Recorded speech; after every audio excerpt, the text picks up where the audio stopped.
Estamos no ar. Boa noite a todos. Estamos em mais um estudo do NEP, do Centro Espírita Francisco de Assis, em Fortaleza, Ceará. Boa noite, Israel, Ruth, Larissa, todos que estão acompanhando ao vivo, no YouTube também depois. É uma alegria estar com vocês nessa noite especial de Páscoa. Primeiro eu pergunto para vocês, estão todos me ouvindo bem, me vendo bem também? Tudo ok, né? Que Tudo bom. ótimo. Sim, Então pode deixar a tua câmera aberta, Larissa. Por enquanto tá tudo de boa aqui. Se começar a dar oscilar a internet, aí a gente vai tirando a câmera. minha câmera está aberta, é porque quando eu mudo de aba, aí eu acho que ela fecha, só se for. Ah, e quando você sai do aplicativo, ela fecha. Isso. Ok. Então, só recordando, nós estamos estudando o Ministério do Precursor, falando de João Batista. A passagem que nós estamos estudando, deixa eu compartilhar com vocês o arquivo aqui dos slides. Lá. A passagem que nós estamos estudando está em Mateus capítulo 3, versículos 1 a 6. Também está em Marcos, como, como está aí agora no slide. Em Marcos capítulo 1, versículos 1 a 6 também. Aliás, versículo 1 a 6 também. E Lucas capítulo 3, versículo 1 a 6 também. É isso mesmo? É isso mesmo. Então fica até fácil associar os versículos. Para o estudo de hoje, já que a gente já viu, nós vimos estudando essas passagens aí há 2 sextas-feiras, né? Então, para o estudo de hoje, vamos escolher um desses evangelistas para ler. O que é que vocês acham? Pode ser. Pode ser Mateus, não sei. Pode ser. Vamos ler Mateus, apesar dos outros evangelistas terem uns detalhezinhos a mais, como a gente viu, né, nos outros estudos. Lucas dá um panorama histórico maior. Marcos fala Marcos dá uma citação de Isaías maior. Perdão. Mas vamos de Mateus. Tem alguém com o microfone ligado, eu acho, não? Pronto, acho que era Ruth. Ruth. Obrigado, pronto. Vocês falam, quando vocês terminarem de falar, aí vocês desligam. Eu vou fazer o mesmo aqui também. Eu vou começar lendo e compartilho com vocês as eventuais leituras que a gente tenha. A dinâmica de hoje que nós propomos, como a gente já nos outros estudos, a gente leu a passagem, entrou em contato com ela, conversou um pouco sobre os elementos da passagem, né? O quem, o quando, o onde, os personagens, viu um pouco, né? Óbvio que muita coisa a gente terminou deixando para mais para frente, porque nós vamos falar muito sobre João Batista esse ano, sobre o ensino dele, a mensagem dele. E esse é apenas o início, né? O prólogo desse nosso grande estudo sobre João Batista. E aí, hoje, a dinâmica que a gente propõe é versículo por versículo. Óbvio que a gente já viu muita coisa sobre alguns elementos e alguns versículos, então o ideal é a gente se focar apenas no que seja mais relevante, o que a gente não tem ainda tratado de maneira mais profunda. Mas, sem mais delongas, vamos lá recordar da passagem. Então, Mateus, versículo 3, aliás, capítulo 3, versículos 1 a 6. Acabei de receber uma mensagem aqui que ali já entra. Naqueles dias surgiu João Batista proclamando no deserto da Judéia, dizendo: Arrependei-vos, pois está próximo o reino dos céus. Assim é a respeito dele o que foi dito através do profeta Isaías: Vós que clama no deserto, preparai o caminho do Senhor, tornai retas suas sendas. João usava veste de pelos de camelo e um cinto de couro em torno dos quadris.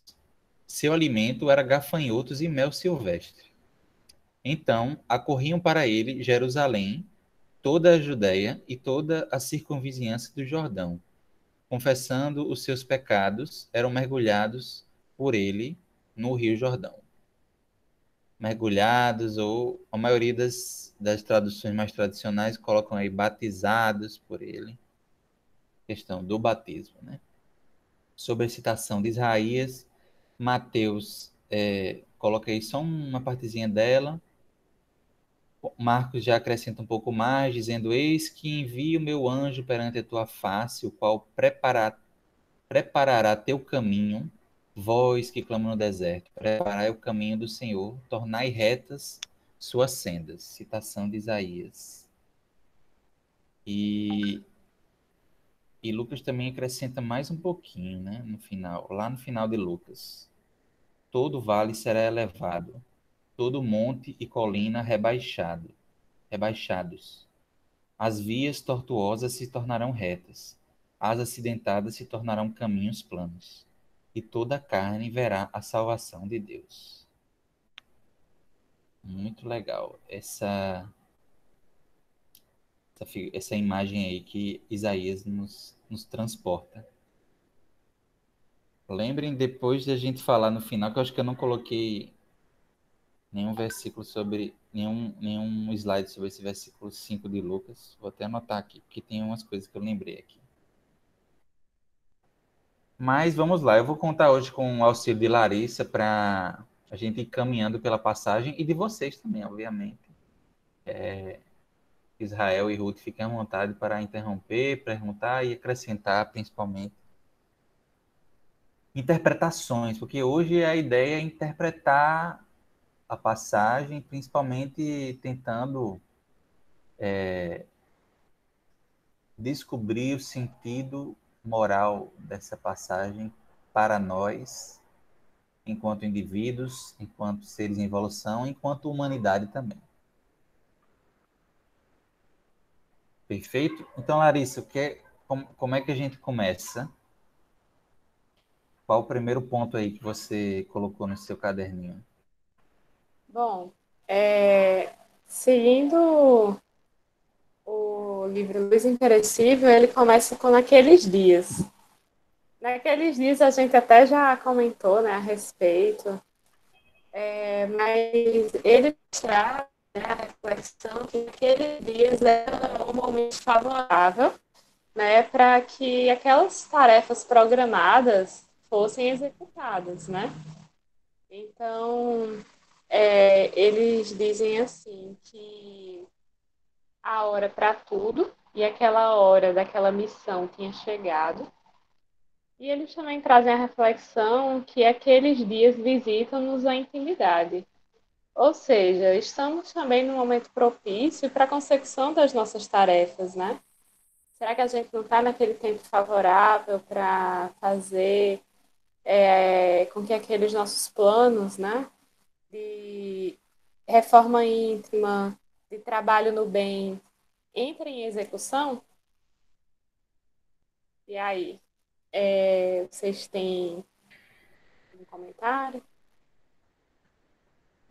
Bem, é muito boa a sua pergunta, porque a gente está passando por dias bem propícios para mudanças, para reflexões, né? Estamos passando por uma experiência enquanto humanidade bem única. Não única só para nossas gerações, mas para nossa história enquanto humanidade mesmo, porque faz muito tempo que a gente não tem uma epidemia, né, uma pandemia, e nunca tivemos nessas proporções assim, porque nós somos seres que a gente se desloca mais, tem a questão da comunicação, dos aviões, então, na era da comunicação e na era da globalização, da evolução tecnológica, é a primeira vez que a gente passa por essa experiência. Então, estamos naqueles dias de reflexão profunda, né? Muitos de nós temos tendo que ficar em casa, reclusos,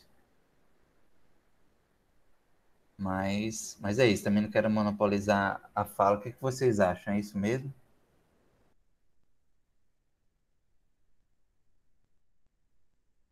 Muito bom, Ismael. Se alguém quiser falar, viu, fique à vontade para interromper. Se ninguém falar, eu vou prosseguindo. Ok. Eu vou tirar a Vamos lá. apresentação aqui porque já não faz. Quando fizer sentido, eu apresento aqui. Não, pode deixar. Porque o próximo elemento que se fala na passagem é pregando no deserto da Judéia. E daí ele fala sobre essa reflexão que é o deserto, né? Se a gente for parar para pensar, o deserto é um lugar extremamente grande e extremamente árido. E retrata muitas vezes a humanidade, né? A humanidade ela se apresenta muitas vezes como um terreno de pessoas, né, difíceis, de terreno que precisa ser trabalhado. E daí isso vai exigir da gente um sólido trabalho, né, para que o evangelho se implante, né, nos corações, nesses lugares desérticos. E ele diz que toda pregação, que é pregando no deserto, né? Ele diz que toda pregação se faz no deserto, ou seja, em lugares onde há essa necessidade de renovação, de aprendizado. E quando a terra já é fértil, ele diz o que há é a exemplificação, né? Ele faz essa diferenciação.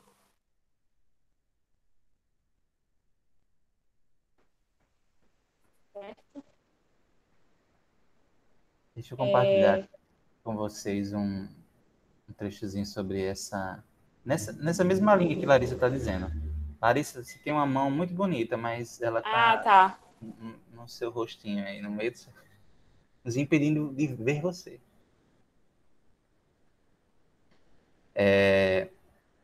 Então, compartilhei aqui. E não apareceu ainda para mim, apareceu para vocês? Apareceu. Aqui apareceu. Ah, tá. Então, pode falar, Ruth. Ela disse que apareceu, eu Ah, acho. tá. Tem dois comentários aí. Um do livro Luz Imperecível e um de Carlos Torres Pastorino, no livro Sabedoria do Evangelho. O Luz Imperecível traz uma reflexão interessante, que é parecida com a reflexão que Larissa nos trouxe, mas ele trouxe um panorama um pouco diferente, né? Quando se fala no precursor pregando no deserto da Judéia, o João Batista, o que é importante da gente refletir sobre esse versículo é que o que é esse ambiente de deserto, né? Como Larissa bem nos trouxe. E aí ele nos diz o seguinte: tal passagem evidencia a verdade dos clamores da consciência, frente a um vasto terreno vazio e árido. Então, deserto é esse vasto terreno vazio e árido, a exigir sólidas construções nos fundamentos do amor. Então, um ambiente que precisa ser edificado ali, né? Precisa ser construído ou plantado algo sobre ele. Ele está inutilizado, né? Sob esse prisma, entende-se que toda a pregação se faz no deserto, num clima de edificações espirituais, quando a aridez dos corações for trabalhada e transformar-se na terra fértil a frutificação. Já não há mais pregação, mas sim exemplificação.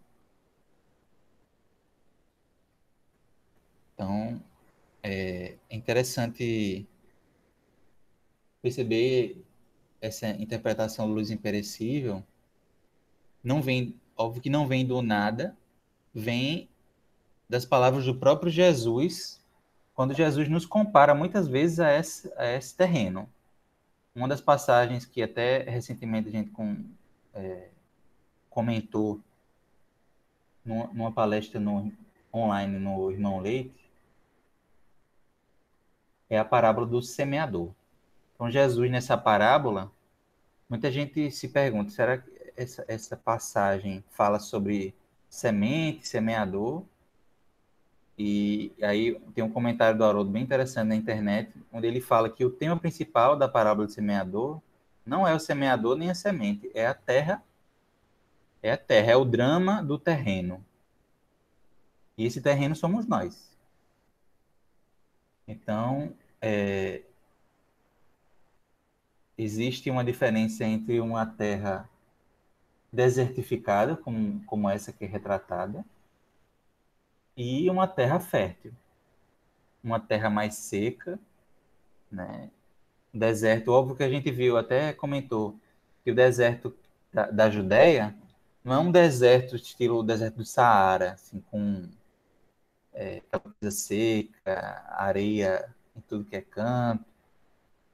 Era um deserto mais pedregoso e tinham regiões que tinham plantações. E até por isso que o João Batista se alimentava dessas plantas e desses animais que existiam no deserto. Então, mas o deserto em geral, para nós, tem essa visão de algo com calor, seco, né? Em paradoxo com essa terra úmida, essa terra fértil, onde há um elemento importante. Qual é o elemento que torna a terra deserta e uma terra fértil, úmida? Tem vários elementos, mas um elemento muito importante e essencial é a água, né? É a água. A água que é um símbolo importante também nessa passagem aqui de João Batista, né? Através do mergulho, do batismo. Então, a água existe aí como um elemento essencial para o solo, para a semente, para a planta, para o crescimento do terreno, né? Então tá tudo associado. Não sei se vocês estão conseguindo acompanhar o meu raciocínio. Tá claro? Sim, tá claro. Estamos sem, Ismael. Na verdade, essa aridez interna, né? De sentimento, de referenciais mesmo. A espiritualidade, vamos dizer assim, a divindade, ela sempre vem nos convidando, vamos dizer assim, para aferirmos esses nossos valores, calibrarmos essa bússola interna, nos voltando para o verdadeiro sentido existencial nosso, né? Que é essa autobusca, vamos dizer assim, esse encontro com o divino nesse passo mais adiante que estamos hoje, dentro de nós, naquele momento, vamos dizer assim, aquele Deus único, né? Ainda uma sociedade muito politeísta ainda. Então, o papel dos profetas, né? Nada mais que fazendo esse convite, vamos dizer, para a gente essa para ter esse retorno, né? Essa volta lá, aquela palavra lá que ele usa lá, eu esqueci o termo, na última semana, que esse retorno para Deus, né? Para que a gente volte para o caminho de Deus, né? Sabe? Exatamente. Exatamente. Perfeito. É aí que está o endireitar, né? Caminho. Larissa, você vai falar alguma coisa? A gente vai inclusive conversar mais sobre essa parte do endireitar. Então. Lael. Oi, Ruth. Oi, Ruth. Não, estava só. Eu lembrei de um livro que eu comprei e ainda não li. Esse aqui é O Tempo do Autoencontro. A necessidade e o papel do deserto em nossas vidas, do Rossandro. E tem um capítulo que ele fala sobre o simbolismo do deserto no mundo judeu. E tem uma frase que eu achei muito interessante, que ele diz assim: é interessante notar que o lugar da falta, o deserto, é o lugar de se achar, de se encontrar e conectar-se com o sagrado. A maioria dos estudiosos desse sentido maior com a vida sempre falam dessa questão do deserto, né, associando com esse voltar para dentro de si mesmo e essa oportunidade de buscar, né, o melhor dentro de si, encontrar aquilo também que não gosta, para ficar de frente, né, com as coisas que a gente precisa observar na gente mesmo. E esse momento que a gente está vivendo talvez seja uma oportunidade de exército, né? Como Larissa falou, essa oportunidade de um autoencontro, né? Para a gente resgatar algumas coisas que precisam ser resgatadas em nós. Acho que era isso. Muito bom, Ruth, trazendo uma nova interpretação, né, para o deserto, né? Gostei bastante. Eu gostei porque, como você falou bem, Ruth, existe uma importância no deserto, né? Existe uma utilidade ao deserto também, né? E até por isso que o João Batista não por acaso se recolheu para lá, né? É, é, é o momento que nós estamos vivendo agora, esse recolhimento, vamos dizer assim, esse isolamento temporário, que era até um isolamento que às vezes era praticado pelo próprio Cristo, né? Às vezes Jesus mesmo se recolhia para ter esse contato, não que ele não tivesse o tempo todo com contato com a espiritualidade, mas até ele, às vezes, gostava de ter esse momento que a gente fica só imaginando que tipo de conversa com Deus ele deveria ter. Assim. Mas esse momento do deserto é importantíssimo para nós. Aí, o próximo tópico é: arrependei-vos, porque é chegado o reino dos céus. Bem, Larissa, antes de entrar nesse, eu esqueci de ler o comentário de Pastorino. esse comentário de Pastorino, ele cabe bem, Ismael, quando estiver falando do mergulho. Mas leia, é bom adiantar. Então, a gente pode ler só esse primeiro período aí, que Não, fala da leia água. tudo. Pode ler tudo. Tá, vou ler e depois a gente resgata no final. Isso. João, a personalidade, fala ainda no deserto de individualidades. Só explicando, é porque ele faz uma associação de João Batista como fosse a nossa personalidade e o Cristo as individualidades. João, a personalidade, fala ainda no deserto de individualidades, exortando as criaturas ainda no plano animalizado à reforma mental, a fim de renunciarem à inferioridade e renascerem pela água, em nova personalidade. Da mesma forma que o renascimento do corpo se efetua através do mergulho no líquido amniótico do ventre materno. É um mergulho. O renascer ou nascer também é um mergulho, né? Interessante. A gente vai ver essa figura do mergulho mais à frente. Mas um mergulho, pois é um renascer simbólico, como se a criatura entrasse no ventre materno da mãe terra, e de lá saísse purificado dos erros das existências anteriores, nova criança, homem renovado. A reencarnação como esse novo mergulho, né? Então, interessante essa comparação que ele faz com a água, com o mergulho, e a reencarnação e esses nossos processos de purificação, né? Que a gente precisa ter o esquecimento do passado. A gente, basicamente, começa a escrever um novo livro, né? Um novo livro, uma nova história em cada encarnação. Temporariamente apaga a personalidade anterior, começa a viver uma nova personalidade, trazendo, obviamente, as características do ser, do espírito, mas esse processo de purificação desse terreno também tem como figura importante a reencarnação.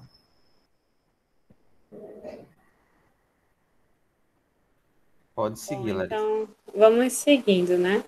O próxima expressão é arrependei-vos porque é chegado o reino dos céus. Bem, sabendo que Jesus estava, né, vindo à Terra justamente para nos ensinar sobre o reino de Deus, a gente passa a ter compreensão que não é um reino externo, né? É um reino dentro do nosso coração, dentro da nossa consciência, dentro do nosso íntimo. Então, daí o arrependimento passa a ter um novo significado, né? E daí eu pergunto para vocês, né? O que é que vocês entenderiam pelo arrependimento, né? O que seria esse arrependimento? A gente já estudou, né? A gente Em outras conversou oportunidades sobre isso. na sexta passada, mas vamos resgatar. O que a gente estudou na semana passada? A gente viu sobre a questão da metanoia que Israel falou, a questão do perdão dos pecados também, essa preocupação, cuidado em não confundir o arrependimento com a culpa, com o auto-martírio, com a penitência. A gente já viu algumas coisas, mas é válido a gente conversar um pouco mais sobre esse versículo, né? É importante a gente, como é algo bastante íntimo, né, a gente pode refletir com relação à nossa postura, né? Será que a gente está realmente se arrependendo, né, das atitudes que a gente toma? O que implica eu realmente me arrepender, né? Significaria eu apenas tomar consciência do erro, né? Ou eu estou realmente agindo de forma diferente, né? Então, que a gente leve essa reflexão para a nossa vida, né? Se eu realmente entendi por meio das minhas ações o significado de se arrepender. Bom, seria isso sobre essa expressão, né? O que eu teria para falar.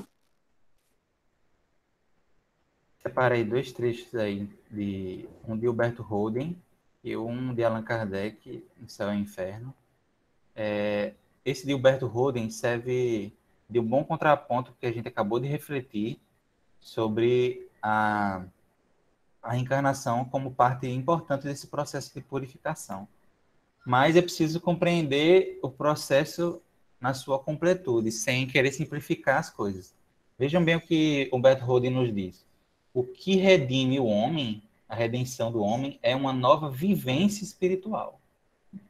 Vivência espiritual aqui, ele coloca no sentido, não no sentido de existência física. Uma nova vivência espiritual, é bem diferente de uma existência física. Vamos ver, vamos entender bem isso. Essa vivência, porém, não provém de uma nova materialização ou reencarnação.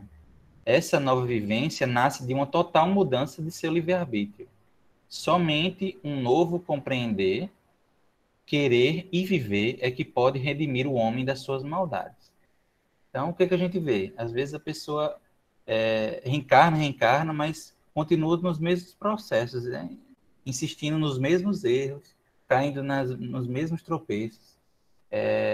Então, essa pessoa, de fato, não entrou numa nova vivência. Ele teve várias existências, mas uma nova vivência mesmo não, né? Porque esse tipo de entendimento, essa purificação, vai muito além de um processo material, um processo interno, né? Como a gente bem comentou, que ocorre no nosso coração, que ocorre através dos nossos sentimentos, compreendendo o arrependimento está aí, né? A gente se compreender, se entender, se estudar e buscar a consciência das coisas que a gente precisa trabalhar, né? E focar nelas. É isso? Isso mesmo. É isso mesmo, Ismael. É naquele sentido, mais no sentido da palavra lá que fala metanoia, em que os judeus entendiam como essa mudança de direção ou essa volta em torno de si, indicando que a gente está no caminho errado. Então a espiritualidade sempre vem se reiterando, fazendo esse convite para que a gente faça essa revisão íntima, né?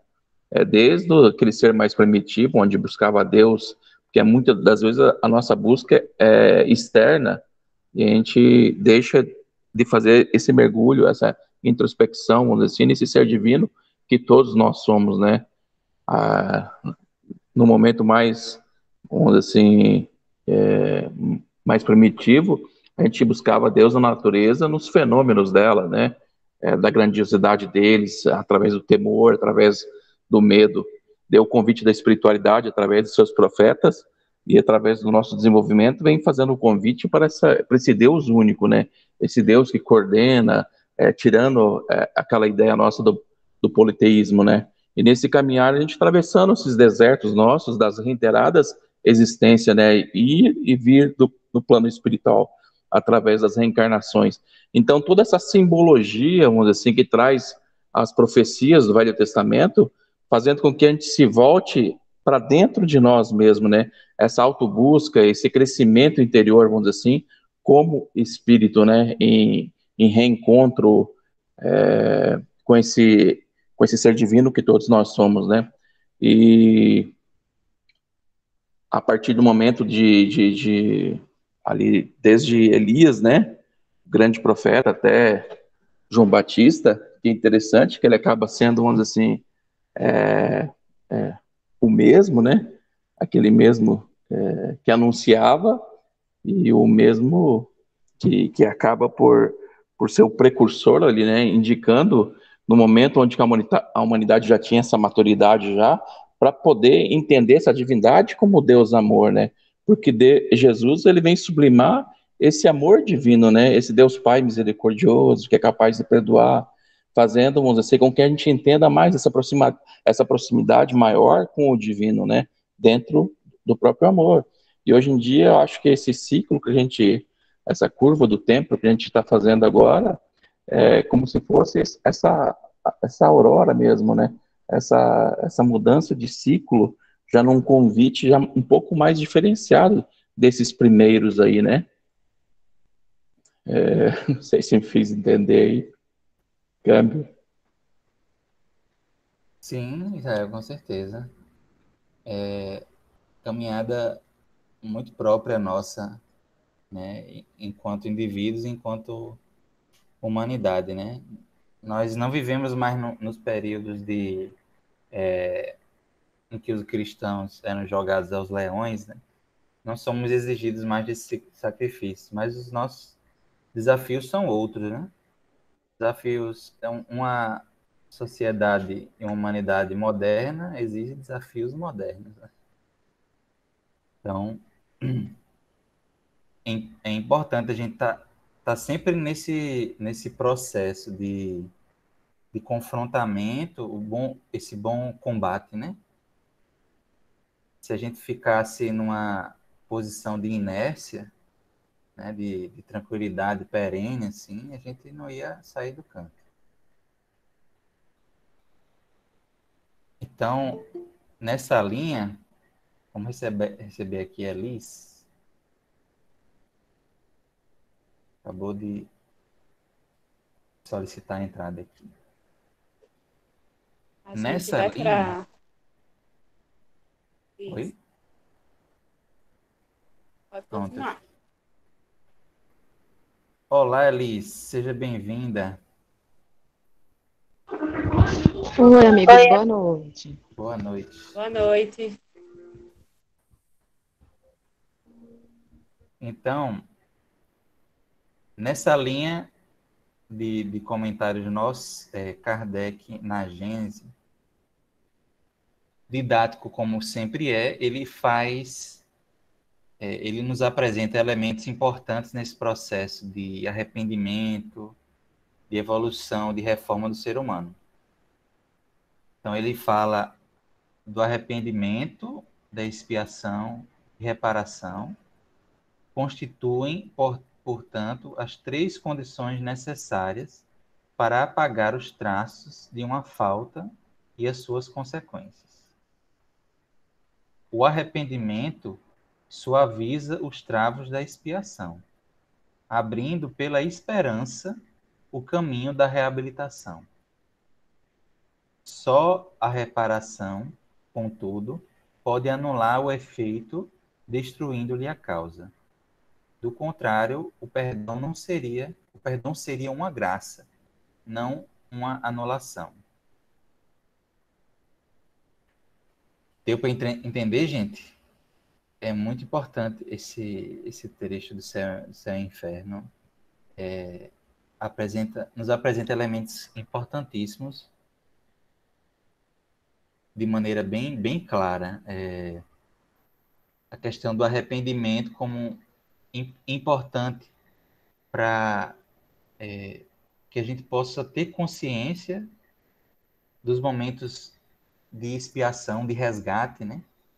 que são necessários, né? A forma deles, né, é que vai variar de acordo com as nossas escolhas, né? Mas ele apresenta outro elemento importante, que é o elemento da esperança. Esperança no caminho da reabilitação, né?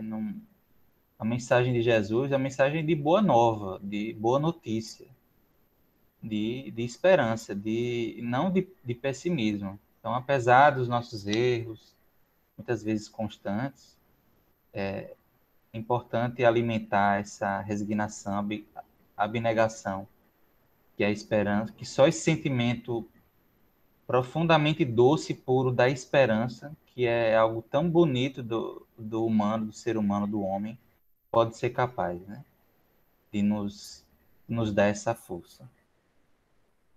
Ele diz, no entanto, que é preciso reparar, né? É preciso reparar de alguma forma, seja através do resgate, seja através da construção, do amor, né? Trazendo aquela fala de Paulo, né? O amor cobre a multidão de pecados. É de Paulo ou é de Pedro? Na carta de Pedro ou de Paulo? Não estou me lembrando agora. Mas Acho que é Paulo, mas é o Paulo, né? é. Que nos esclarece sobre esses mecanismos de resgate, né? De purificação, através da construção do amor, da elevação moral do ser humano. Nem sempre é necessário vir, às vezes a gente enxerga a lei de ação e reação muito como olho por olho, dente por dente ainda.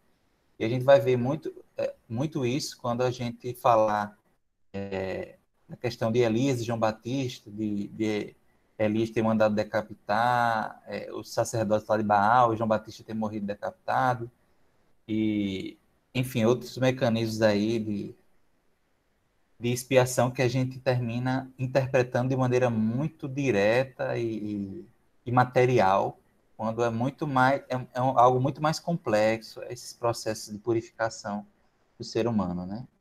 Não é algo tão simples assim.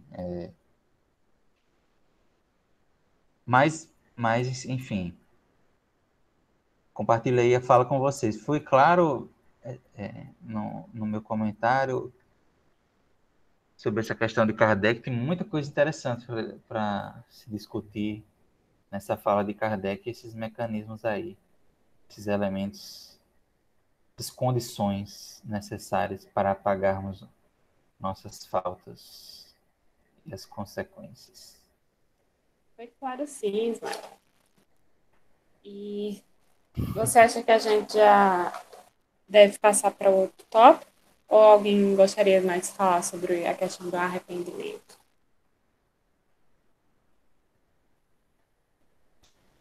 Eu acredito que, só finalizando essa questão aí, como que até a própria simbologia ali de João Batista, né, nos chamando a atenção para esse arrependimento, para a gente voltar esse nosso olhar para Deus, né, como que essa simbologia do batismo mesmo fosse essa lavagem, essa higienização íntima das nódoas desse espírito, vamos dizer assim, arregado de, vamos dizer assim, de equívocos, né, como que essa própria higienização que a gente faz mesmo, porque tinha-se o costume, vamos dizer assim, em algumas religiões, tem até hoje, vamos dizer assim, diante das orações, de fazer a reza, os muçulmanos, por exemplo, faz a oblação, né, aquela simbologia das lavagens, lavar as mãos, lavar o rosto, usando a água, vamos dizer, né, e essa simbologia do batismo mesmo, como se a gente fosse tirar essas nódias, essas nossas impurezas íntimas aí, psíquicas, né, para que a gente se sinta mais aliviado para voltar esses olhos, vamos dizer assim, para o divino de novo, né? Como se eu estivesse me refazendo, tendo uma oportunidade desse reinício, assim como a gente referiu ao batismo aí, né? Essa lavagem, como o líquido amniótico lá, o renascimento, a reencarnação, essas oportunidades que a gente tem de se refazer de novo, né? Do próprio esquecimento, né? A gente esquece toda uma outra existência para a gente ter essa nova postura, né? Seria essa metanoia, vamos dizer assim, dentro das reencarnações, de apagar esse passado, de esquecer, de voltar a dar uma volta de 360 graus, ou melhor, até menos, né? 180 graus, né? E numa outra direção, né? A gente está num caminho equivocado. E aí sim, não sei se entra nessa questão do batismo ali, ou já foi, não sei se vocês veem aí câmbio. É só uma acréscimo, né? Na verdade, esse trecho, né, que Ismael tinha citado, está no livro de Pedro, foi só confirmar, que às vezes a gente confunde, É a gente verdade. confunde. E eu estava me lembrando aqui de outro trecho, mas esse é de Paulo, aí fui só verificar o versículo que diz assim: onde o pecado abundou, superabundou a graça, que é de Romanos. E o amor cobre a multidão de pecados, Pedro.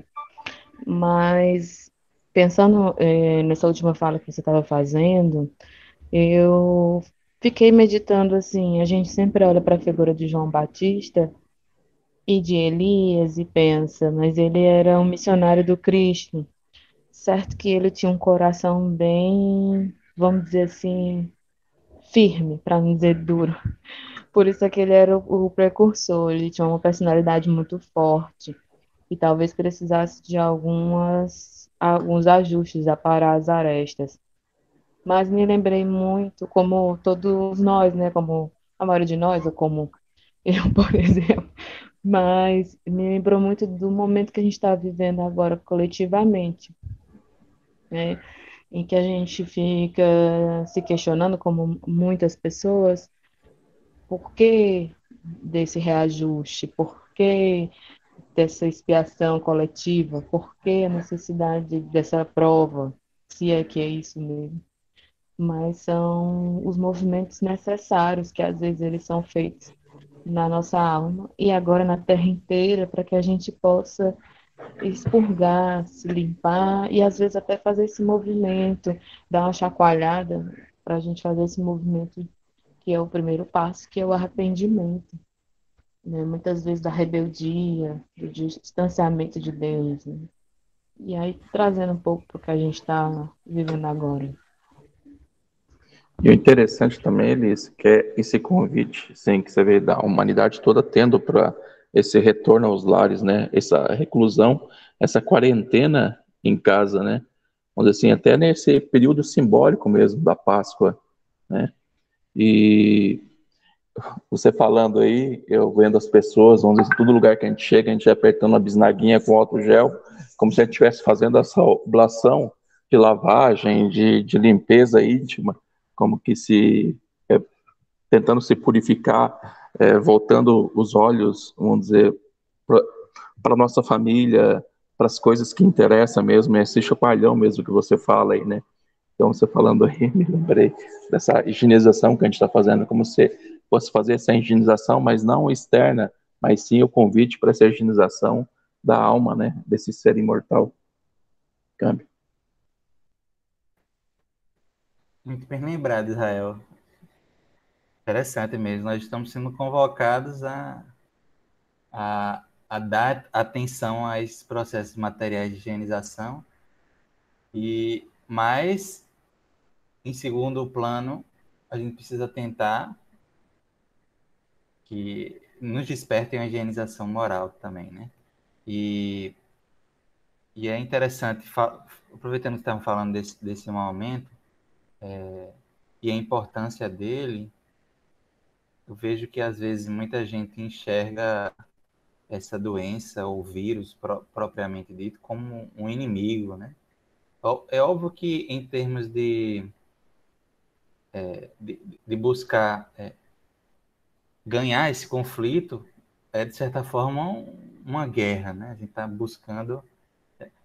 gente está vivendo um contexto, vamos dizer assim, em que as pessoas, a gente precisa ter iniciativas e as pessoas estão desencarnando muitas pessoas usam esse termo, a guerra contra o vírus, mas o vírus em si nada tem a ver com isso, né?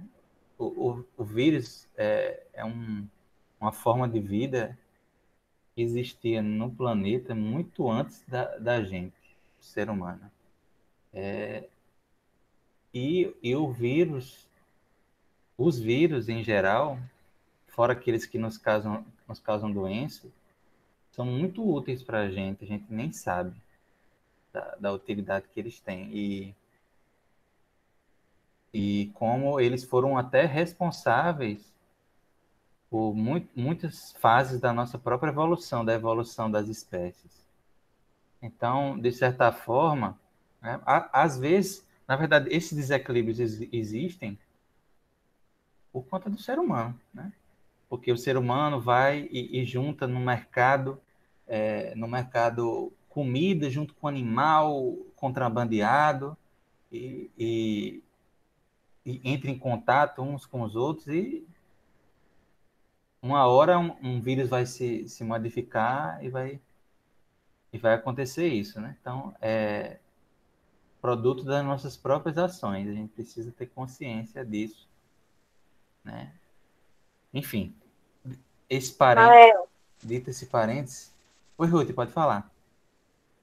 não só colocar uma coisa que você me lembrou quando eu estava se referindo a esse momento que a gente está vivendo, né, que em psicologia transpessoal, a crise ela é considerada como uma oportunidade, né?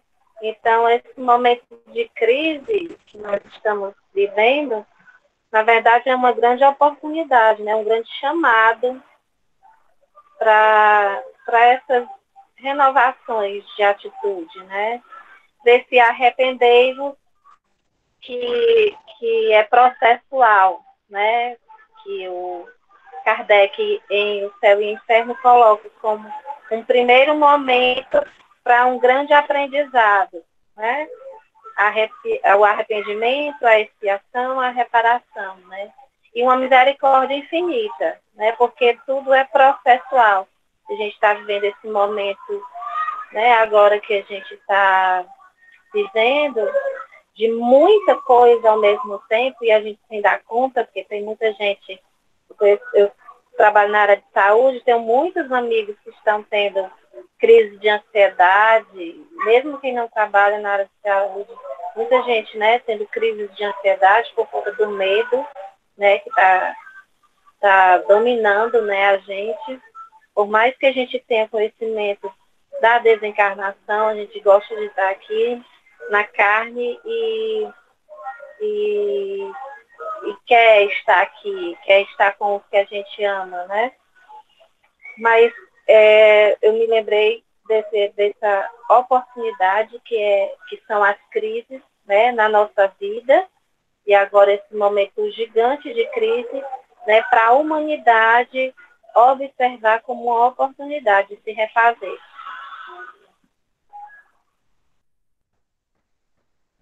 Com certeza.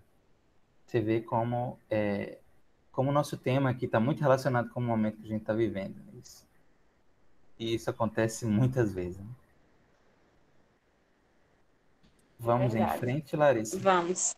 Bem, o próximo trecho é justamente esse aqui, ó. Porque este é o anunciado pelo profeta Isaías, que disse: Voz do que clama, né, no deserto, preparai o caminho do Senhor, endireitai as suas veredas. É bem pertinente, Ismael, a questão do vídeo de Haroldo. Você está pensando em reproduzir agora? Eu pensei em você. Primeiro a gente conversar um pouco sobre esse versículo. Aí a gente parte mais na parte do final para comentar uma mensagem muito interessante do Emmanuel, que fala justamente de endireitar o caminho, né? Título da mensagem. E depois da gente ver essa mensagem, coloquei na íntegra nos slides. Aí eu vou chamar para comentar com a gente o nosso amigo Haroldo. Eu ia fazer surpresa, mas como Larissa Ah, você não me disse que era surpresa? tudo bem. Vamos A iniciar. surpresa foi agora. Ah, tá. Então, vamos focar nesse versículo. Vós que clama no deserto, preparai o caminho do Senhor, endireitai as suas sendas. Estão falando primeiro sobre a voz. Essa voz que clama no deserto. A voz, como exteriorização, é o sinal inconfundível do que se passa dentro de nós. E só fazendo um parênteses aqui. A linguagem, a palavra, a linguagem, é algo muito próprio do ser humano, de outras espécies, obviamente, mas a língua é algo muito próprio do ser humano. A nossa evolução nos levou a construir todo um artefato para que a gente possa entrar em contato um com o outro. Olha que interessante. Então, falar nessa forma de comunicação, para nós, enquanto humanidade, enquanto seres, né, que evoluíram até chegar nesse estado de humanidade, é essencial. Então, a voz é o sinal inconfundível do que se passa dentro de nós.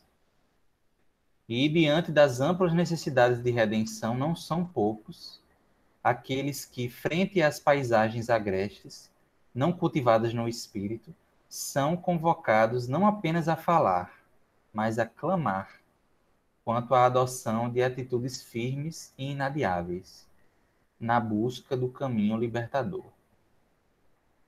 Então, abrir os ouvidos para essa voz interna que muitas vezes nos convida. A gente conhece vulgarmente como essa voz da consciência, né? Mas é justamente o despertar, um despertar interno que nos convida, essa conversa interna, que o Luz Imperecível nos faz aqui despertar para refletir. O que vocês acham dessa interpretação? E vocês teriam algo mais a acrescentar sobre esse elemento da voz? Usando as vozes de vocês? Opa. Pois é, a gente recebe a todo instante convites, né, para a redenção. E são tantos convites que não só nos chamam, mas realmente nos clamam para renovação, né? A gente vê isso por meio das pessoas que passam na nossa vida, por meio das oportunidades que chegam no nosso caminho,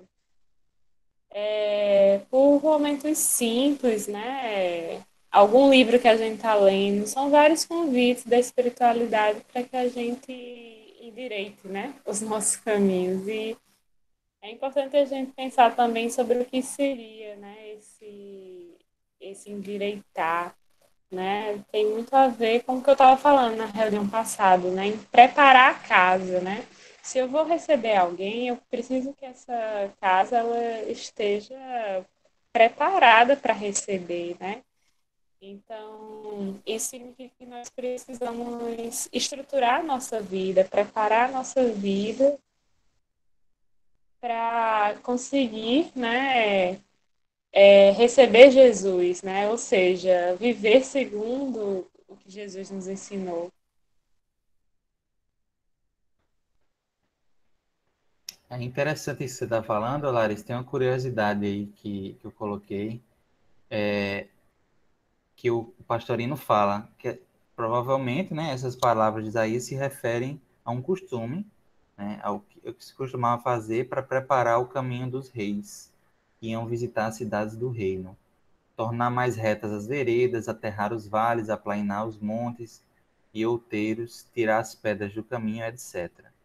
Tudo isso pode ser interpretado moralmente, no sentido de preparar os homens para receber as verdades que Jesus viria pregar.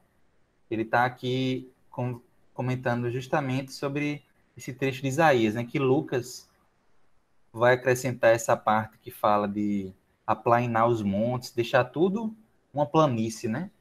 Não deixar tudo retilíneo, retilíneo, tornar reto tudo, né? Pegar um terreno acidentado e, como é que chama? Passar aquelas máquinas ali para deixar tudo reto. É isso? Nivelar. Nivelar. Se tiver buraco, tapar o buraco. Se tiver uma montanha, derrubar a montanha, deixar tudo reto. É endireitar, justamente. A gente até comentava nos estudos anteriores, a gente faz isso muito, esse preparar o ambiente ao receber alguém, né? Receber uma visita. É dessa forma que a gente deve agir para preparar o nosso próprio terreno interno, ouvindo essa voz que clama, que muitas vezes é exterior, mas precisa ser um movimento interior. E Jesus o Cristo é o modelo principal que a Haroldo até comentou. Engraçado. Coincidentemente, a Haroldo hoje fez um estudo ao vivo, que eu não assisti todo, mas sobre Isaías. Ele falou sobre essa passagem, exatamente sobre essa passagem, de que Jesus vem justamente, é esse que veio aplainar esses montes e endireitar. É óbvio que aqui a gente está falando de João Batista, né? Mas ele faz associação com a mensagem do Cristo. Mas Daí, o que vocês interpretam aí? Pode falar. Mael, Oi, Ruth. não, Pode ouvir. ainda falando da voz, né? Essa primeira frase, né, quando fala da voz, né, como exteriorização, é o sinal inconfundível do que se passa dentro de nós, né? O próprio falava que a tua boca fala do que o teu coração está cheio.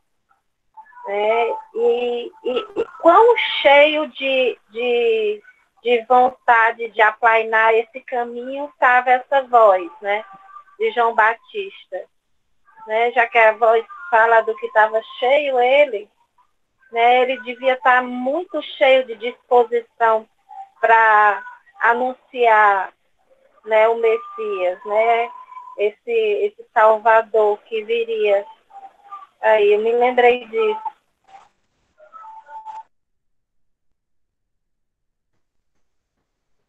Verdade, Ruth. Essa energia de João Batista é sentida, né? Até porque essas veredas, se elas não forem aplainadas, né, e não haveria possibilidade na época de estar compreendendo essa mensagem do Cristo, né, tudo aquilo que ele vem a trazer, vamos dizer assim, do reino de Deus, e que acabamos por não compreender, né, e muitos ainda, até hoje, ainda não compreendem, não fazendo nesse sentido, esse movimento de aplanar as arestas, né, vamos dizer assim, se modificar intimamente. Cabe. Pois é, se hoje, né, muita gente não entende, imagina na época que era algo totalmente novo, né, que rompia assim com muitas concepções da época. Eu estou lendo, por exemplo, o livro Ave Cristo, né, que se passa mais ou menos em 233 depois de Cristo. E a forma com que os romanos encaravam os cristãos, encaravam a mensagem do evangelho, sabe? É algo de assustar. Eles não conseguiam entender como é que alguém conseguiria ser humilde, como é que alguém conseguiria perdoar, como alguém conseguiria não revidar, sabe? Então, naquela época, né, era algo que rompia realmente com o que eles entendiam como o correto, né? Caminho da retidão. Bem, mais algum comentário? Agora, Larissa, é justamente o momento que nós vamos entrar na mensagem de Emmanuel. E aí, como é que eu sugiro?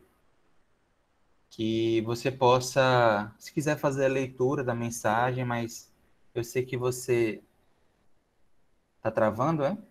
Está travando para todo mundo ou vocês estão conseguindo me ouvir? Para mim tá perfeito aqui. Para mim não tá travando, não. Que travou um pouquinho só antes foi Larissa ali, mas agora tá normal. Certo. Ok, se estiver travando ainda, Ruth, pode avisar que eu tento modificar alguma coisa aqui, tirar minha câmera, diminuir a qualidade. Mas, então, Larissa, eu queria que você falasse sobre essa mensagem de Emmanuel. Eu coloquei ela na íntegra, se você quiser ler. Eu deixei até os destaques que você fez aí em negrito. E eu vi que você deu uma lida, fez alguns comentários, refletiu sobre essa mensagem em alguns pontos. Então, traga para a gente e depois a gente comenta junto sobre essa mensagem. E aí depois eu boto a parte de que Haroldo comenta. Só a parte que ele comenta, porque ele faz, nos 7 minutos com a Emmanuel, ele faz a leitura da mensagem e depois ele comenta. Então eu já separei só a parte do comentário dele.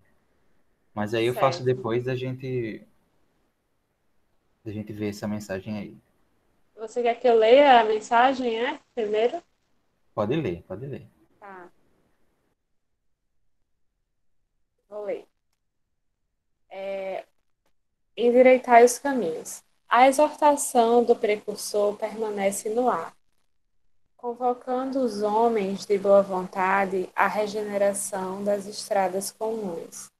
Em todos os tempos, observamos criaturas que se candidatam à fé, que anseiam pelos benefícios do Cristo, clamam pela sua paz, pela presença divina, e por vezes, após transformarem os melhores sentimentos em inquietação injusta, acabam desanimadas e vencidas. Onde está Jesus, que não lhes veio ao encontro dos rogos sucessivos? Em que esfera longínqua permanecerá o Senhor distante de suas amarguras? Não compreendem que, através de mensageiros generosos do seu amor, o Cristo se encontra em cada dia ao lado de todos os discípulos sinceros. Falta-lhes dedicação ao bem de si mesmos. Correm ao encalço. Minha figurinha está na frente. Ah, correm ao encalço. O que é que tem? Do mestre divino, desatentos ao conselho de João, endireitai os caminhos. Pronto, é isso, né? Para que alguém sinta a influência santificadora do Cristo, é preciso retificar a estrada em que tem vivido.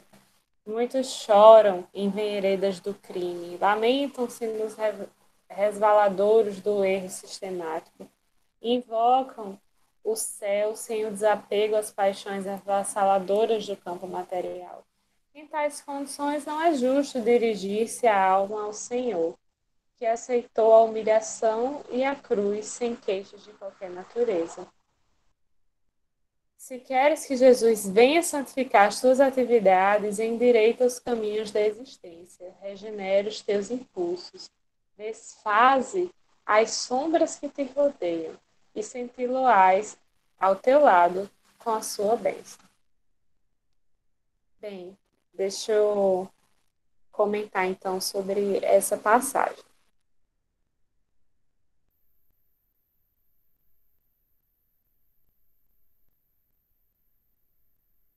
Bem, quando no capítulo 1 de João, né, perguntam para João Batista, quem és?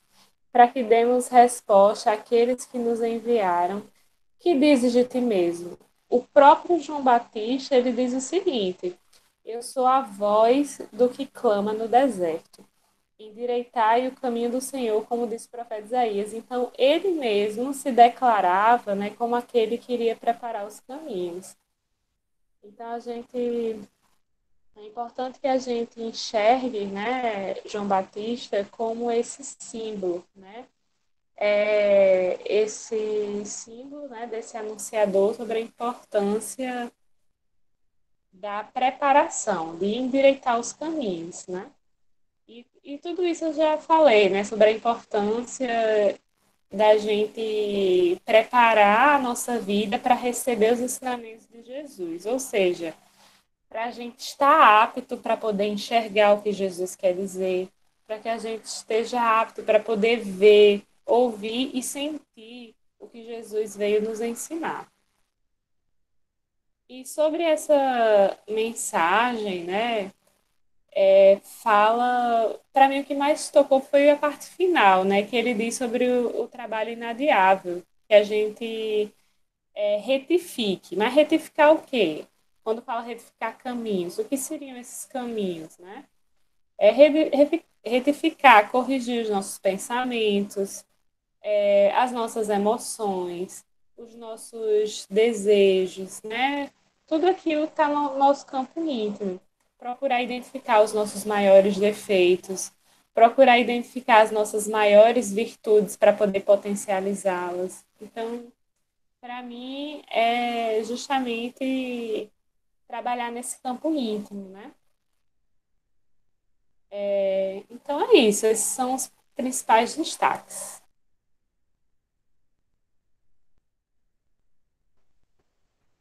Ok. Alguém quer comentar algo? A gente depois Não, vai. isso eu ia comentar que a pregação de João Batista é esse apelo mesmo à humanidade, é esse arrependimento, né? Ao desapego aos bens interiores mesmo, essa mudança de postura que a Alice falou.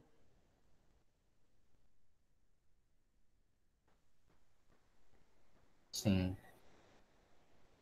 Então vamos ver, vamos ouvir Haroldo comentando agora aqui e depois a gente comenta sobre o comentário dele. Eu vou dar play, digam se conseguem ouvir bem. Tentar colocar no volume bom.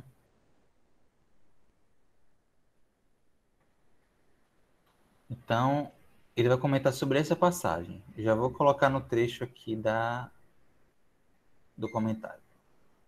Nesse versículo, Emmanuel comenta a tarefa de João Batista, precursor do Cristo. E João Batista, na sua pregação firme e resoluta no deserto da Judéia, conclamava as consciências a endireitar os caminhos, lembrando a antiga profecia de Isaías. Aliás, lembrando as tradições do povo hebreu, que sempre falaram de caminhos retos e de veredas tortuosas. O próprio Salmo 1, fala do caminho do bem e do caminho da maldade. Os caminhos retos, os caminhos tortuosos. E a profecia de Isaías nos conta que o Messias prometido viria para eliminar os montes, eliminar as crateras, nivelando as estradas, endireitando as veredas e tornando a caminhada reta, uniforme, sem percalços, tranquila, pacífica. Por essa razão, acreditamos nós que Jesus coloca à frente do seu trabalho o grande precursor, conclamando todos nós, todas as nossas consciências, ao trabalho inadiável da retificação, da regeneração dos nossos caminhos, das nossas emoções, dos nossos desejos e do nosso pensamento. Trilhando caminhos retos, nós sentiremos a presença de Jesus de forma mais intensa. Não que Ele não esteja ao nosso lado, não que Ele não nos ampare com seu amor. Não se trata da ação de Jesus, mas da nossa capacidade de percebê-lo. Nessa lição nós aprendemos que um coração purificado, um coração e uma mente regenerada sentem com maior intensidade a atividade e a presença de Jesus ao lado do discípulo sincero. Retifiquemos os nossos caminhos, endireitemos o nosso caminho, que até agora a nossa jornada tem sido muito tortuosa, cheia de altos e baixos, cheia de desvios. É hora de endireitar os passos. Por essa razão, nos lembra Emmanuel, no final dessa passagem: se queres que Jesus venha santificar as tuas atividades, endireita os caminhos da existência, regenera os teus impulsos, desfaze as sombras que te rodeiam e senti-lo-ás ao teu lado com a sua bênção.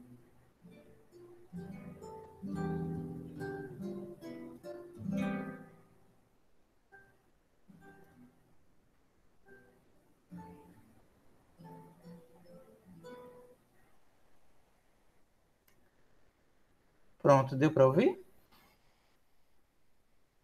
Inclusive a Sim. musiquinha. Deu sim. Você Ó. tinha postado no grupo, né? Foi, eu coloquei lá no grupo. Legal, é bem interessante a passagem. Então, esse lembrete que os evangelhos nos dão está sendo sempre recordado, essa mensagem de renovação, né? Então, lá no passado, Isaías já falava que haveria de vir o precursor, que haveria de vir o Messias para endireitar os caminhos. Jesus nos fala dessa nossa oportunidade também de mudança. E nos dias de hoje, nós constantemente estamos sendo convocados a refletir sobre a dedicação que nós devemos dar ao nosso próprio nossa própria evolução, nosso próprio bem-estar. E como a gente já comentou bastante, esse é o momento propício para esse tipo de reflexão, onde nós estamos no nosso quarto íntimo, né? Na nossa sala, nos nossos aposentos, que Jesus nos fala. E esse é o momento propício para que a gente possa, apesar de aflorar muitas coisas, né? Problemas que às vezes estavam adormecidos, mas daí tá a importância desse momento, né? Então, como o Ruth falou, e eu acho que ela que está junto com o pessoal que está na linha de frente e vendo o lado não só da questão do efeito físico do vírus, mas dos efeitos do isolamento, né? Das crises de ansiedade, né? Dos problemas psicológicos, psiquiátricos que vão aflorando nesse momento que a gente se afastou uns dos outros. Então nós somos convidados, né, nesses momentos como Emmanuel nos fala, desfazer as nossas sombras, purificar nosso espírito de fato, né? Endireitar os caminhos das escolhas do passado, que não é para a gente olhar para trás com um pensamento de tristeza, mas santificar os caminhos a partir de hoje, regenerar os impulsos. Então, mais algum comentário, gente, sobre essa passagem e sobre o comentário de Haroldo?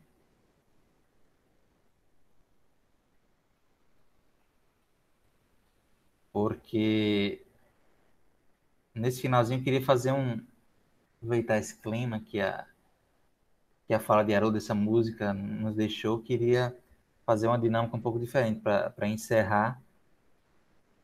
Primeiro que a gente vai entrar agora, né, Larissa, na parte do mergulho, né? E falar sobre esse mergulho aí. Aí no finalzinho eu vou tentar fazer com vocês aqui à distância uma dinâmicazinha diferente. Mas o que é que você teria a nos dizer sobre essa questão do mergulho, Larissa? O Antônio Carlos parece que vai entrar agora, Certo. hein? Vamos ver se ele consegue. O Mas pode ventilador falar. tá atrapalhando? Não. Tô levando Certo. bem. Bem, antes de ir para o mergulho, ele fala rapidinho sobre a questão que tinha usava vestes, né, de pelos de camelo, mostrando que ele usava, né, o que era o suficiente, o essencial, né? Essa é a simbologia que Luz Imperecível traz. Depois fala sobre um cinto de couro em torno dos seus lombos. E ele fala assim que o cinto de couro em torno dos seus lombos assegurava sua fortaleza, o revestimento da personalidade com os padrões da verdade. Assegurará, nas suas mais variadas circunstâncias, o êxito nas lutas da renovação. Né? Então, o cinto como um símbolo, né, que assegurava fortaleza. E, por último, a questão da alimentação, né, que alimentava-se de gafanhoto e mel silvestre, mostrando que ele, como um trabalhador, ele sempre estava sendo assistido. Ele tinha sempre garantido pela providência divina os recursos necessários, né, para a sua tarefa, né, os recursos materiais necessários para a sua sobrevivência. Aí depois tem, então ia ter com ele Jerusalém e toda a Judéia e toda a província adjacente ao Jordão.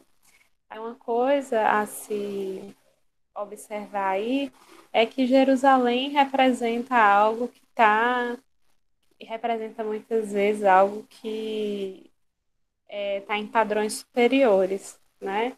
E o Rio Jordão, por estar no nível mais baixo, né, representa algo que está no nível mais inferior. Então, as pregações de João interessavam, né, a todos, a diversas pessoas de diversas procedências, de diversas posições. E depois ele entra justamente agora no batismo, certo? Isso foi só um breve resumo. E diz assim: E eram por ele batizados no Rio Jordão, confessando seus pecados. E aqui ele traz justamente o mergulho como sendo um símbolo da reencarnação, né? A água lembra o líquido amniótico, então para que nasça a partir daí, né, uma pessoa renovada, um homem novo. Então esse seria o mergulho simbólico, né? Eu diria, Larissa, mais que reencarnação, que até como a gente comentou, reencarnação faz parte da lei, né? Então nós vamos reencarnando mesmo se a gente buscar essa renovação ou não. Queira a gente queira ou não, né? Queira ou não. Muitas vezes a gente, por várias reencarnações, a gente não termina voltando para os mesmos erros, não faz esse mergulho, né? Então, até recordando daquela fala do Humberto Holden, onde ele colocou a diferença entre vivência espiritual, um mergulho em uma nova vivência espiritual, em contraponto com um mergulho numa nova existência, como é a reencarnação. Reencarnação precisa realmente, a gente precisa entender a lei de reencarnação como um instrumento importantíssimo para esse processo de purificação do espírito, né? Mas o vetor principal é o próprio espírito. Ele pode optar a passar 20 reencarnações errando a mesma coisa, né? E a gente nos vê muitas vezes nessas situações de insistir, de ser rebeldes em determinados pontos. Por isso, a necessidade de outras circunstâncias, outros ambientes, né? Outras convivências com outras pessoas, sempre vai nos possibilitando outras possibilidades de renovação e de construir outras virtudes, né? O Antônio está com a gente, agora que eu vi. Boa noite, Antônio. Seja bem-vindo, meu cara. Você está conseguindo nos ouvir bem?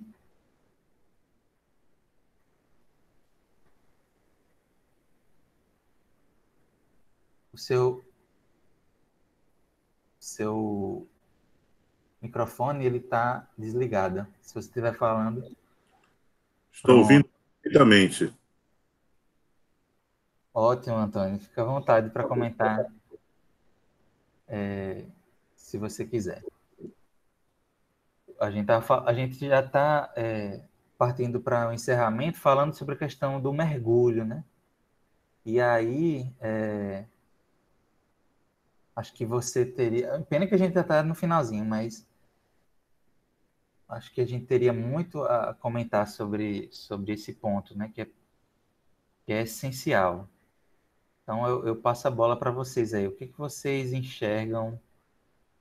A gente até compartilhou aí esse slide que fala do mergulho como esse mergulho simbólico para dentro de nós mesmos, né? Como a gente já vem falando. Mas o que vocês teriam mais a acrescentar, comentar, do entendimento de vocês sobre esse mergulho, esse batismo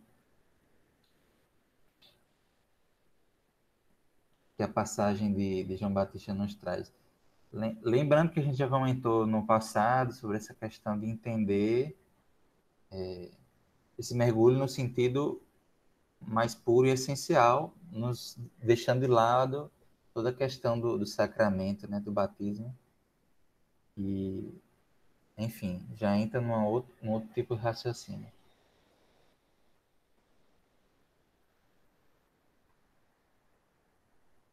Bem, a água é algo que acalma, né?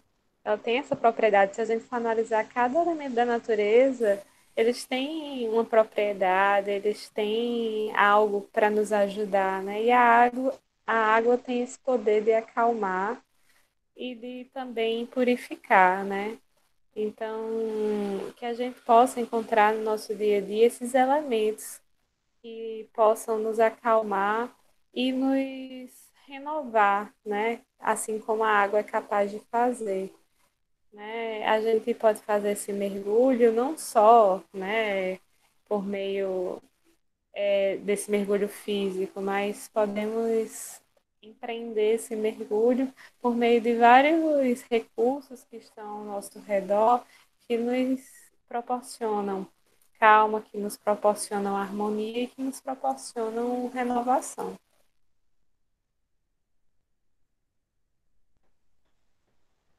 Pois é, essa figura da água, só linkando com o que a gente já comentou, quando a gente falou da questão do deserto, né, desse ambiente do deserto, na passagem, a gente comentava da importância da água no deserto, né, e, e da água para o terreno, né? Jesus muitas vezes utiliza a terra, o terreno, o, a horta, enfim, a plantação, como um símbolo para nós mesmos, nós próprios, né? Então, essa água é um elemento importante para a nutrição da planta, é um dos elementos, além da luz, além do, dos nutrientes do solo, mas a água é essencial.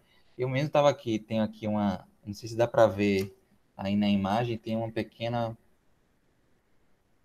Não é horta porque não tem hortaliças e ervas, mas tem algumas plantinhas que eu e Larissa colocou aqui em casa. E eu deixei de regar por um período, até porque estava dando alguns bichinhos, e esses bichinhos gostam de umidade, né? Então, mas ao mesmo tempo, para corrigir um mal, eu terminei fazendo um mal, porque elas sentiram falta da água. Teve uma que ficou bem buchinha, assim. Então, é essencial para o crescimento e desenvolvimento dessa planta. Em última análise, a gente pode simbolicamente entender como essa planta, como a mensagem do evangelho em nós, né? Somos o terreno, lembrando da parábola do semeador, fazendo uma comparação com a parábola do semeador, onde a semente é a mensagem, né, do semeador, que é o Cristo, ou a ação criadora do nosso próprio Pai. E nós somos responsáveis nessa plantação por preparar esse terreno. E a água, além de ser objeto de purificação, como bem Larissa diz, é um elemento essencial de nutrição. Ele nos dá força, nos dá energia. Retirar essas mazelas, esses defeitos, né? Que a gente precisa, muitas vezes precisa retirar, como a gente faz com a planta, podando, tirando as ervas daninhas. A gente precisa, com algumas coisas, retirar pela raiz mesmo, né? E entrar nesses processos que são necessários para que a gente se purifique. Às vezes, processos de sofrimento profundo, né? Ressignificar essas dores é essencial para o crescimento da nossa plantinha. Então, gente, já estou falando bastante. Vou devolver a palavra pela última vez para vocês, antes da nossa dinâmica final. O que vocês teriam mais para comentar, de dúvidas, de questionamentos sobre essa passagem aqui de João Batista, o precursor, sobre essa questão do mergulho? Ficou tudo claro?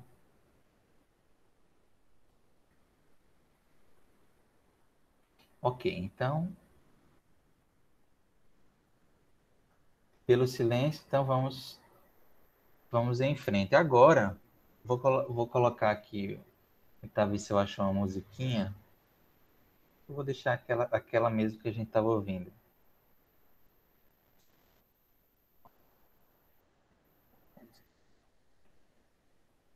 Vocês ouviram a voz aí?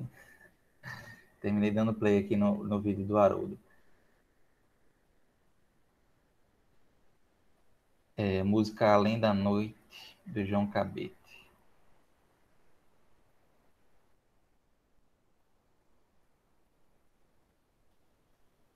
Então, gente, nesse momento eu vou propor para vocês a gente fazer uma mentalização, uma visualização. Sei que é mais difícil aqui à distância, mas se todos tiverem boa vontade, todos nós, e vontade de participar, a gente consegue fazer. Com essa mensagem do mergulho que João Batista e o Evangelho nos faz refletir. Deixa eu tirar aqui essa apresentação. Então, eu vou deixar aí para que vocês, através dessa imagem, também seja uma forma também de facilitar a mentalização.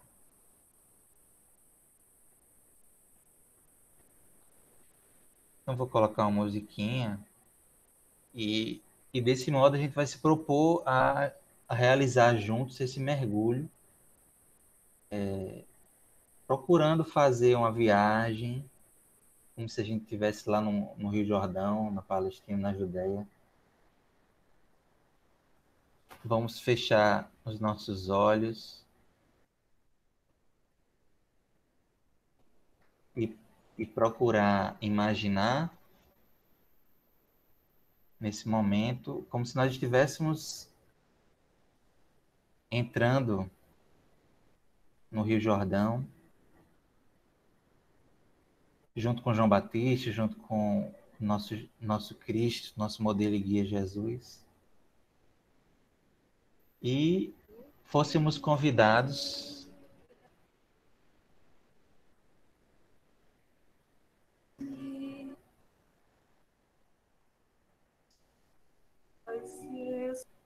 só uma musiquinha que eu escolhi, achei que era instrumental e não era, perdão. Mas, aproveitando então esse momento, vamos nos imaginar no Rio Jordão sendo convidados a fazer esse mergulho na água. E nesse momento a gente procure pensar e mentalizar nessas oportunidades que nós temos de retificação, de arrependimento. Vamos pensar no que nós podemos melhorar, né?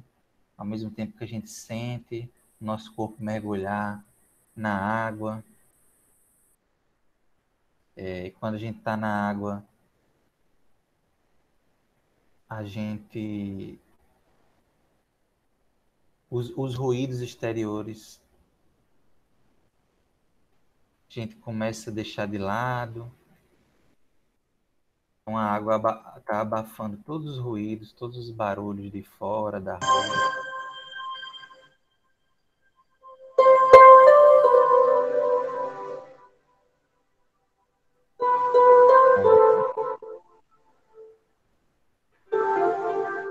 Obrigado, Israel. E a gente possa respirar tranquilamente, lentamente, sem se preocupar com essa água, que ela não vai nos afogar. Pode respirar tranquilamente. Essa água ela vai nos envolvendo, vai lavando a nossa pele, o nosso próprio perispírito vai sendo purificado, lavado por essa água em que nós mergulhamos. Então vamos nos lembrar agora, mergulhados nessa água, com muita sinceridade, que nós podemos melhorar. Muita sinceridade, mas também muito auto-perdão. E pensar nos que nós podemos renovar. Sempre há que melhorar. Lentamente sentir o nosso corpo movimentando lentamente nessa água, imergindo.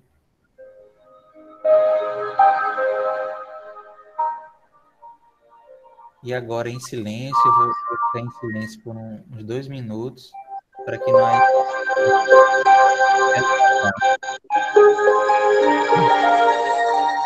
justamente aquelas atitudes que a gente quer melhorar. O que é que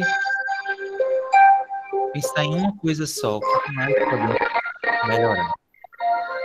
Nos renovar.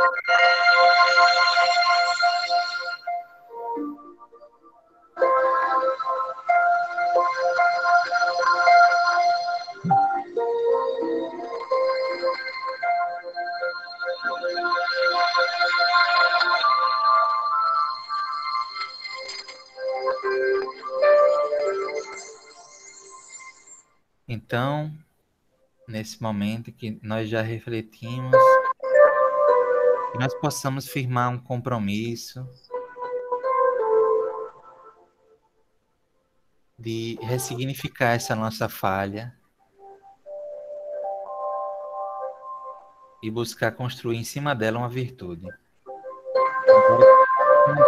Agora, lentamente o nosso corpo submergindo na água, levantando da água, purificado, energizado. Agora a gente volta à superfície. E nesse momento, lentamente, vamos abrindo os nossos olhos e voltando a consciência para o momento presente.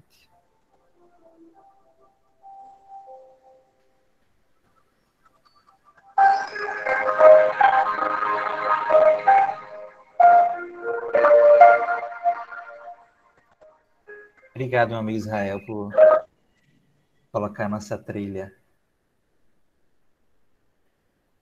Deixa eu tirar aqui essa apresentação. Então, meus amigos, eu queria agradecer essa oportunidade, né, numa sexta-feira, como a gente falava no início, muito especial, de Páscoa, né, de Semana Santa, de recordações desse momento de Páscoa, que representa também, né, essa passagem, né, e há implícito também, de certa forma, uma mensagem de purificação que tem muito a ver com o que nós estudamos hoje. Então, vocês reservarem esse momento hoje, estarem conosco, é um prazer enorme. Agradeço demais. Vamos agora fazer a nossa prece final. E aí eu vou pedir para Ruth fazer a nossa prece.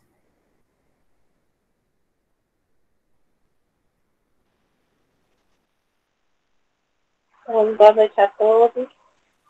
Nesse momento vamos elevar nosso pensamento a Deus e agradecer a oportunidade do encontro. Pedimos, Senhor, a tua paz, o teu amor e a tua luz, que façam presente nos lugares onde mais necessitam. Aqueles que mais precisam nesse momento estão sofrendo nas ruas, nos hospitais. Te agradecemos, Senhor, por mais uma vez estarmos aqui, unidos e irmanados em teu nome. Fica conosco hoje e sempre. Assim seja. Que assim seja. Deu para escutar? Deu sim. Eu? Perfeito. Tá bom. Então finalizamos mais, né, um estudo do NEP. Próxima semana nós continuamos, né, com o tema sobre o ensino de João Batista agora. Então a gente vai continuar falando sobre João Batista, os próximos versículos aí dessa passagem. Então eu já vou depois colocar a passagem no grupo para a gente já dando uma olhada, já e pesquisando e refletindo. Beleza, meus amigos? Vou parar aqui a gravação